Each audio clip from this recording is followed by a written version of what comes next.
We are live, all the way live. Welcome to Chase Field and welcome to opening day. This is it, the start of the regular season. We are playing for keeps. The D-backs taking on the Cubbies right here in downtown Phoenix. There's just something magical, right, about opening day. You can see the signage here at Chase Field. It's up. You see the flags.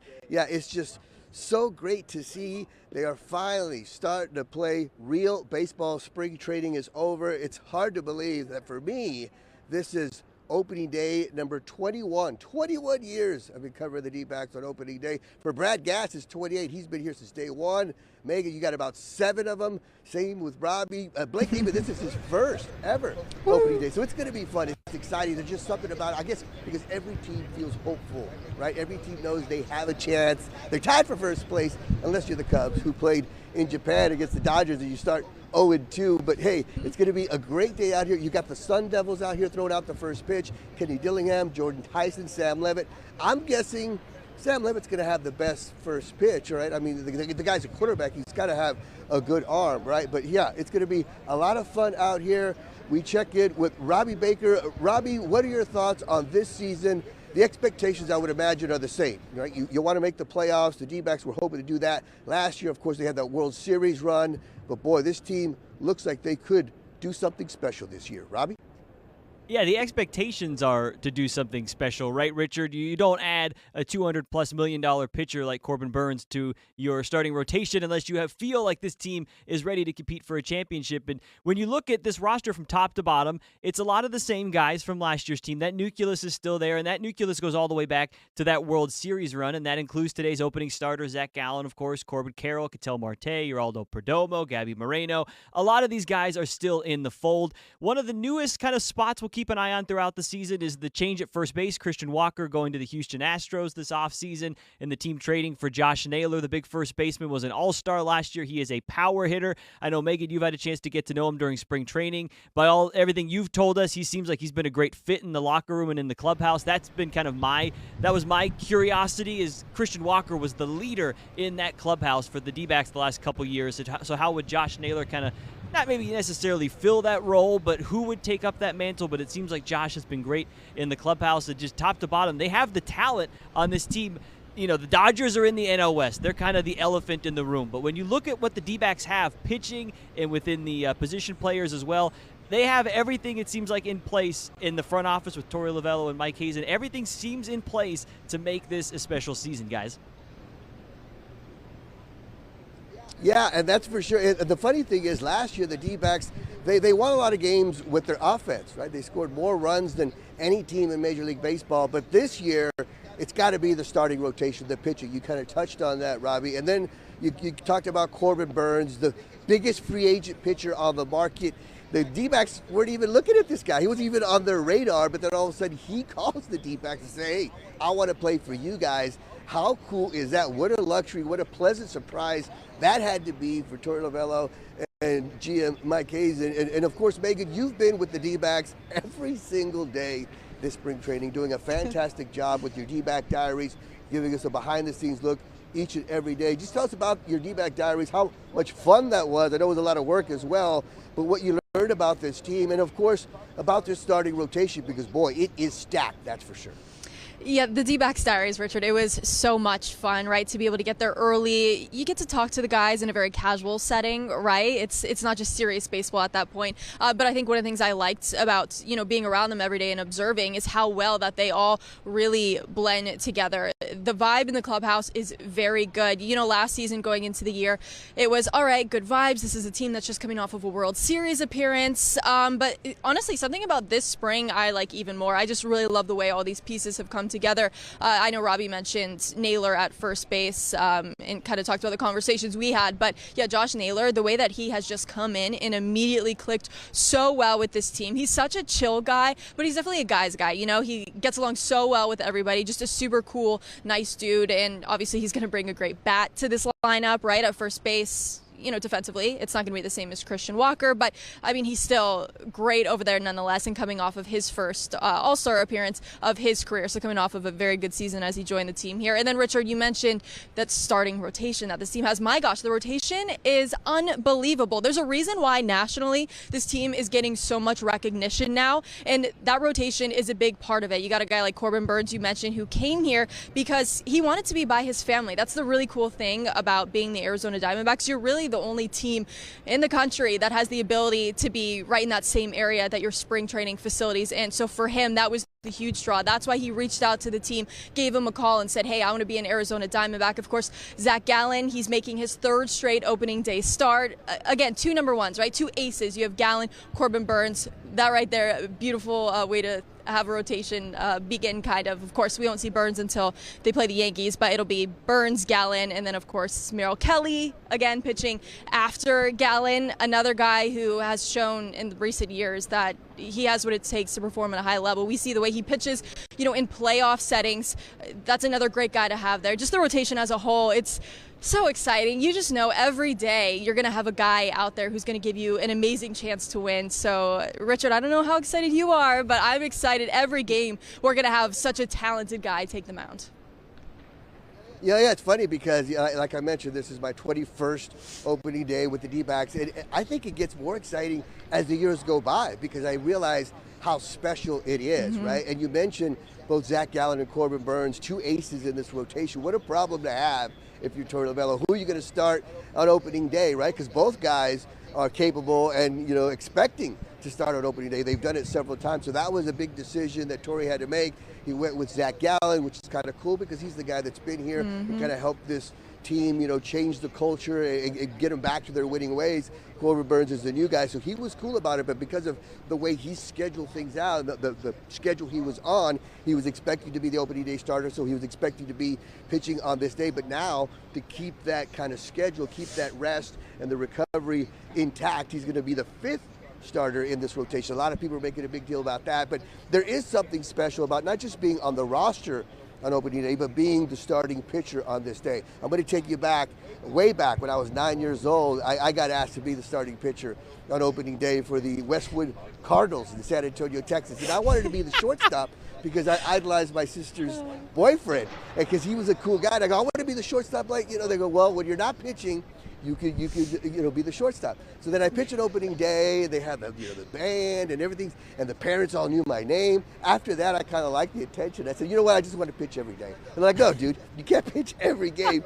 So I kind of got a little bit of taste of what it's like to be the opening day starter back in the early 80s, late 70s. It was a lot of fun. So I know what it's like, hey, I only going drink through. green Sometimes Gatorade. Butterflies get as big as chickens in your stomach. Oh, you get so nervous. Yeah, exactly, Robby. So yeah, what do you think about, Robby, what do you think about a guy like Josh Naylor, who's coming to this team, right? He's trying to make a good impression. You never get a second chance to make a first impression. He's filling in for a guy that a lot of people liked, Christian Walker, who did a great job in replacing the great Paul Goldschmidt at first base. But Naylor seems to have a better bat, but not the same glove as Christian Walker. What do you think about his fit with this team, Robby? Yeah, I think he's going to be a great fit in terms of on the field. You kind of touched on it there. Christian Walker, a Gold Glove first baseman. He has been for a number of years here, and that has been, defense and kind of creating chaos has been the hallmark for the Diamondbacks. That's what led them to the World Series, right? So it may be, a little bit of a step back defensively with Josh Naylor compared to Christian Walker, but it may be a step in the right direction offensively because the kind of numbers, the power numbers that Josh Naylor put up in Cleveland the last couple of years they jump off the stat sheet at you. And when you look at the way that this roster is constructed now, when they went to the World Series, when the D-backs went to the World Series, they were kind of maybe missing that real true power bat in the center of their lineup. Well, what did they do last year? They added a Eugenio Suarez. Slow start to the year for him, but in the second half, all he did was hit dingers, right? And then now you combine Suarez and Naylor in kind of the heart of your lineup right there. And we talked about the pitching rotation. You look top to bottom of the lineup, too. There is nobody in this starting lineup for the Diamondbacks that an opposing pitcher can look at and say, oh, okay, if I can just get through these guys, because then you say, okay, well, you get through these guys, then it's Jake McCarthy, then it's Alec Thomas, then it's Gabby Moreno, then it's Lourdes Gurriel Jr. There is no spot. Randall Grichuk is going to be the DH tonight on opening day. I mean, there is no weak link for the bats, in terms of the bats, for the Diamondbacks this year. Yeah, and you got Ketel Marte batting leadoff. He had 13 first-inning home runs last year. That was like third in the major leagues, and he got hurt and didn't play the entire season. So that's a great way to start off, a game with Ketel Marte and then Corbin Carroll, up to bat after him. And you mentioned, right, no weaknesses in this lineup. Well, Megan, there's really no weakness in the starting rotation. We talked about that, but the bullpen and the closer, that's a different story, right? The closer is still up for competition, and you got to love competition at position, right? Torey Lovullo wanting somebody to kind of take that closer role. Of course, Justin Martinez, they just extended his contract. He's the young gun, right? He's the guy that I would expect. But what do you think could happen later tonight when, does it depend on game type situation? Is it A.J. Puck? Is it Justin Martinez? How do you see this closer role developing, Megan? So the way that it's going to start off here at the beginning of the season is you're going to have a handful of guys, who really could step in with that role, and it's going to be very much matchup based. Just to start off the year, see how the guys do. Obviously, they want to keep that competition there when it comes to that closer role, so it's going to be very matchup based. Of course, you have a guy like AJ Puck who can get it done. J-Mart is obviously kind of the guy who everyone's looking at as the closer of the future. The team just recently, of course, signed him to a pretty nice deal to ensure that he sticks around. So they really do see a really bright future for him. It's just a matter of, all right, when is he going to get there maturity wise? Obviously he has the stuff, right? When can he step into these roles and mentally be able to handle high stress scenarios like that? And I think he's pretty darn close. It'll be interesting to see here over, of course, the first few series of the season, who they turn to and who really steps up in that role, Richard. Yeah, and of course, you talked about Justin Martinez. He has good stuff, but I think a perfect nickname for him is Wild Thing, right? Because you love his passion, you love his velocity, but sometimes you're like, oh, take a deep breath here, young fella. But you want that, right? It's better to say whoa than go, that's for sure. So I really like, where he's heading, and I like him, as the closer of the future. But it's nice to have a guy like Puck there who's a veteran, but it's also nice to have some versatility, right, and some depth at your pitching department, because you have guys like Kevin Ginkel who's already hurt. You have other guys that are you had Montgomery. A lot of people were expecting him to be a part of the bullpen. So we're going to take a break in a couple minutes, but when we come back, we'll hear from Derek Hall, the president and CEO of the Arizona Diamondbacks. Exciting times for the D-backs. Megan Plain will be talking to this guy right here. He's getting ready. You're going to be over there with Megan Plain. I'm always second fiddle when it comes to Megan, Derek. So in a couple minutes, we'll have Megan Plain. She's going to put Derek's feet to the fire because she's the tough one. You know how Megan is, right? She's going to be like, where were you on the night of, so she's tough. Megan's been there since day one, following these guys around for spring training. And of course, she did her D-back diary. So they're probably sick and tired of seeing Megan. She used to work for the team, and now they can't get rid of her. We're sending her to the D-backs every single day. But we'll be right back after these messages with more from Megan and Derek Hall.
Welcome back. We are live, all the way live here in downtown Phoenix. The Chase Field, to be exact. I still can't believe I get paid for this stuff. I'm getting paid to hang out with my brother from another mother, Brad Gass. We're here on opening day, getting to watch baseball, getting paid to watch baseball. We've got Megan playing with Derek Hall. Before I toss it over to them, I just want to give a tip of the cap to the D-backs. A classy move. They have thank you cards on certain seats here at Chase Field for the season ticket holders. It says thank you. It has a special coin commemorating the season.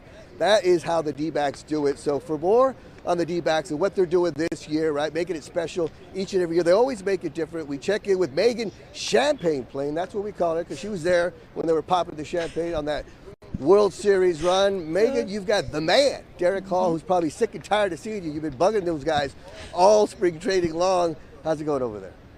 He has to be nice though because he's on camera. Have I been bothering you all?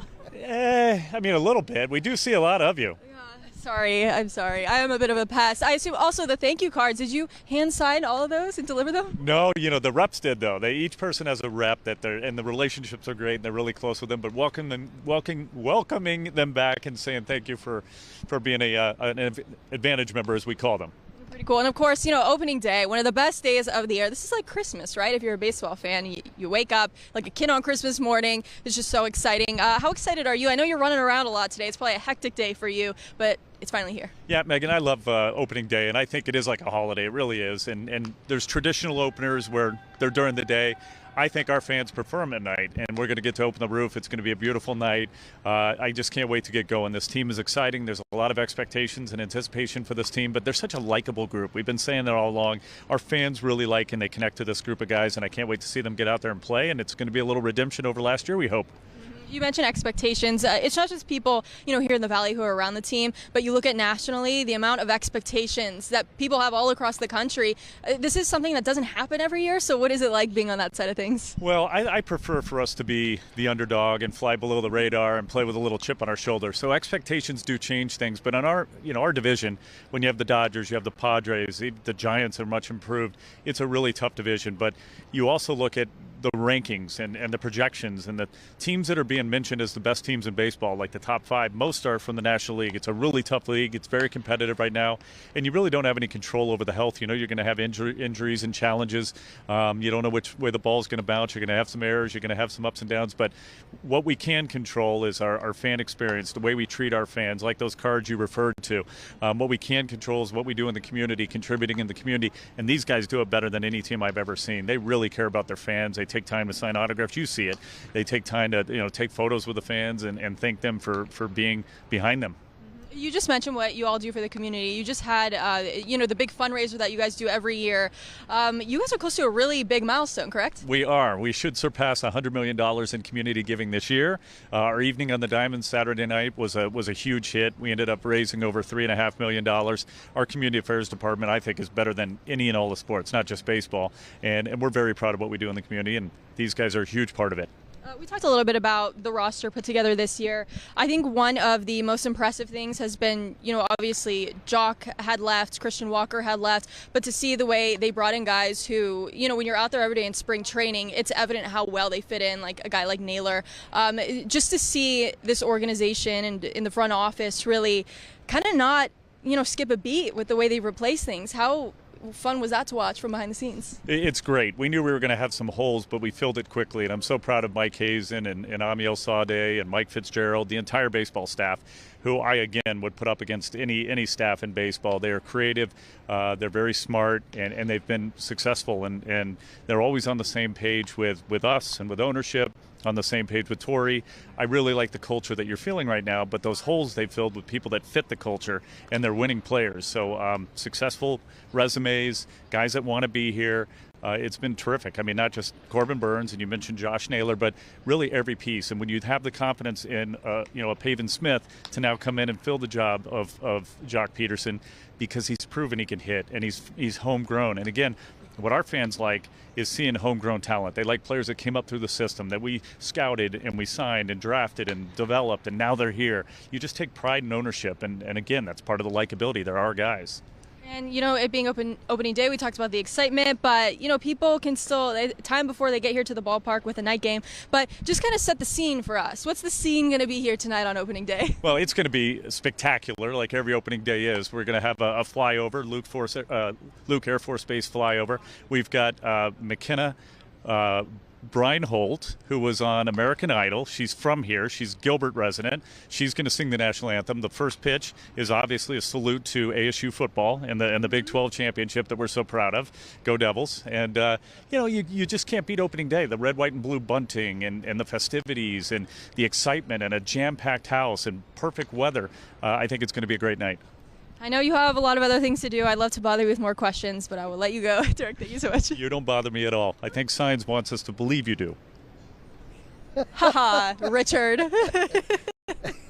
I sensed some sarcasm there, a little bit of an eye roll. You don't bother us at all, right? But how can you get mad at Megan, right? She's such a sweetheart, right? And like I mentioned, a cool move by the D-backs to have these thank you cards out here. Rumor has it that one lucky fan is going to get an autographed baseball by Robby Baker.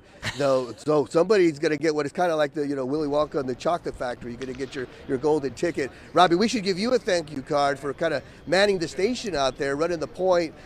Just tell us about your thoughts on opening day and the magic of opening day. When the flyover, when we get that part, that's what gives me goosebumps. It's just absolutely unbelievable. And then, like we talked about, the Sun Devils throwing out the first pitch. And, also I want to also get your take on who do you think is going to have a good year for the D-backs? Who you have your eye on this season? I think this guy is going to have not maybe a breakout year, but have a really good year for the D-backs. Well, first off, I feel bad for whatever fan gets the Robby Baker signed baseball because the resale value on that's not going to be great. It may end up at a Goodwill or something. But no, in all seriousness, opening day, obviously, it's exciting, right? And one of the coolest maybe opening day stories this year, if you've kind of been in the weeds following this Diamondbacks team, obviously, it's kind of like some parallels here. Jordan Montgomery, the big offseason acquisition last year, didn't have a great season as a starter, ended up getting demoted to the bullpen. Now his second season with the Diamondbacks, he ended up having to undergo Tommy John surgery. If you rewind the clock about 8 years ago, you could replace that name Jordan Montgomery with Shelby Miller. Shelby Miller was a huge offseason acquisition. The same year the team got Zach Greinke, they traded their first-round pick Dansby Swanson for Miller. Shelby Miller came here, a lot of fanfare, a lot of excitement, did not have a great first season, got demoted to the bullpen, and then in his second season with the Diamondbacks, he ended up having to undergo Tommy John surgery. Well, Shelby Miller is now back with the Diamondbacks this year. He's a relief pitcher now. He's looked great so far this spring, and he is on the opening day rosters this year. So that is kind of a fun opening day story, kind of a redemption arc, if you will, for Shelby Miller. In terms of the X factor for this team this year, I kind of have my eyes on a guy like Gino Suarez because the first half of last year, like I alluded to at the beginning of the stream, Gino really, really struggled. He was hitting about like 189, and there was actually some talks that they may end up just releasing him, cutting ties with Gino Suarez because the production just was not there in terms of at the plate. And then the second half of the year, he put up basically all-star caliber numbers. If Gino can put together that second half type of a season for an entire, regular season and hopefully a long postseason run, he could end up getting back into the All-Star conversation. He could end up becoming that real lockdown bat in the meat of the lineup for the Diamondbacks. If Gino Suarez has a big year at the plate, I think that means a big year for the Diamondbacks. Yeah, excellent point, Robby, because, Gino was on the trading block. That was the rumor, right? They were thinking about getting rid of him. A lot of people were at least wanting him to be traded, and his attitude, I'll never forget, never changed. He had a great attitude the entire time. He always had a smile on his face. He always came to the ballpark excited, happy, ready to go, and then all of a sudden he gets hot, and you're like, oh, this is why we brought this guy in. This is what he could do. And so far in spring, I think he's done a fantastic job too. So hopefully he can pick up where he left off last year because like you mentioned, Robby, that would be absolutely fantastic for this D-back lineup. And the guy that I want to keep my eye on and the guy that I've had my eye on this spring training is Corbin Carroll. Because, of course, he had that fantastic rookie season. He was doing things that Willie Mays did, and you're like, wow, this guy really is the real deal. He gets that long, contract, but then all of a sudden, he's got that sophomore slump, and I think he was also working with his swing. He was injured, and the guy is such a team player. He didn't want to come out. They were even some people saying he should be sent down. I'm glad they didn't send him down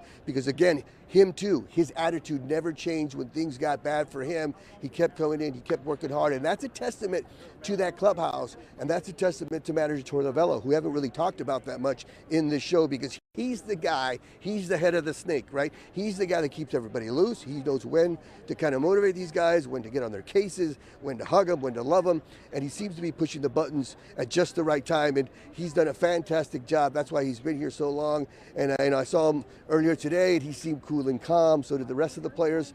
So I think this team is poised to make a run. Of course, you've got the Dodgers, who are loaded, but boy, if this rotation can live up to its expectations and Corbin Carroll can get back to his old form, and like you mentioned, you know, guys like Gino Suarez and other guys that could come through. Alek Thomas is another guy out in center field that has done a fantastic job for this team. So, you know, look what he did during the postseason, right? In that World Series run, when he got hot, this team was different. The same with Corbin Carroll. When he gets on base and he's causing havoc, look out, because this team has the offense. They proved it last year, scoring more runs than anybody, and now they've got the arms to go with it this year. If they can stay healthy, of course,